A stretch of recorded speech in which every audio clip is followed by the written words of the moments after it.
हमारे साथ है नवी मुंबई के क्राइम ब्रांच के डीसीपी अमित काळे जी। सर, उरण में जिस लड़की की हत्या हुई थी, आरोपी पकड़ा गया है, क्या कहा है उसने अपने कबूलनामे में? अभी तक इंट्रोगेशन जो है हमारा काफी प्रिलिमिनरी लेवल पे है। एक्यूज जो है वो अभी तक हमारे नवी मुंबई में पहुंचा नहीं है, टीम हमारी ट्रांजिट में है। सो इनिशियली तो उसने इंसिडेंट किया है, ये कबूल किया है, बट उसका मोटिव क्या था, कौन सी साइकोलॉजी उसकी थी या क्या उसका बेसिकली रीजंस था, इसके बारे में डिटेल्स जानकारी अभी तक हमको नहीं मिली है। सर, आरोपी है वो दाऊद ही है और क्या उसके साथ कोई और था इसमें शामिल? नहीं, आरोपी का नाम दाऊद बसुद्दीन शेख है और ये अकेला एक्यूज था जो लड़की के टच में था, ऐसा अभी हमें टेक्निकल एनालिसिस में समझ में आया।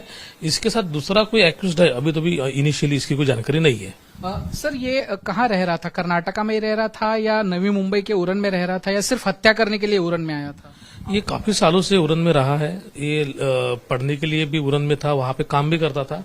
उसके बाद कोविड के बाद ये अपने गांव चला गया। बेसिकली बेंगलोर का है, पर गुलबर्गा इसमें उसका कर्नाटका स्टेट में गुलबर्गा में उसका रिश्तेदार रहते हैं, वो वहां पे भी रहा है।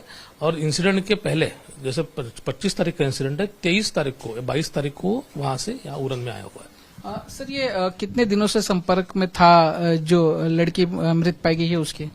इसका संपर्क तो इसके लड़की के साथ दिख रहा है कि जिसमें टेक्निकल एनालिसिस में इनकी बात होती है इस तरीके से, बट एक्चुअली अभी जो इंसिडेंट हुआ है, ये इंसिडेंट 25 का, इसके 2-3 दिन पहले ये यहाँ पे आके उसने उससे संपर्क किया है।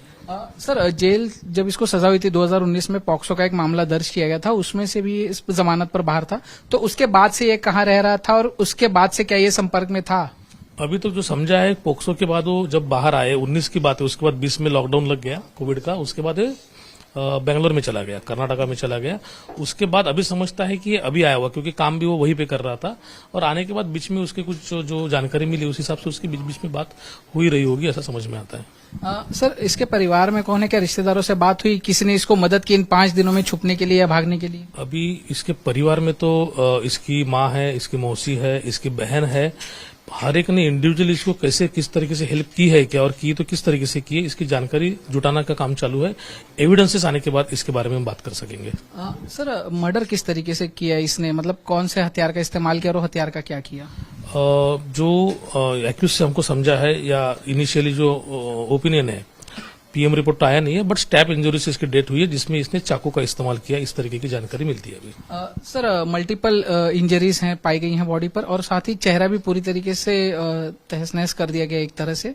वो क्यों किया इसने या इसी ने किया है? इस पर क्या किया? आई विटनेस ने जो सबसे पहले उसकी बॉडी वहां पे देखी, उसके फादर को भी दिखाई गई, तो जो दिखता था सामने से, वैसे उनका इनिशियल ओपिनियन ये था कि ये किसी कुत्ते ने वगैरह वहां पे बाइट किया हुआ या खाई हुई दिखती है। एक्यूज ने उस तरीके का किया, इसकी अभी तक कोई जानकारी नहीं है, और पीएम रिपोर्ट आने के बाद ही समझ में आएगा, बट एक्यूज ने इसमें स्टैब इंजरी की वजह से डेथ हुई है। सर, क्या किसी तरह के सेक्सुअल असॉल्ट की भी बात सामने आई है पीएम रिपोर्ट में एक्यूज की तरफ से? नहीं, ऐसी कोई भी जानकारी सामने आई नहीं है, ऐसा कोई भी एविडेंस अभी तक सामने आया हुआ नहीं है। फाइनल पीएम आने के बाद ही समझेगा।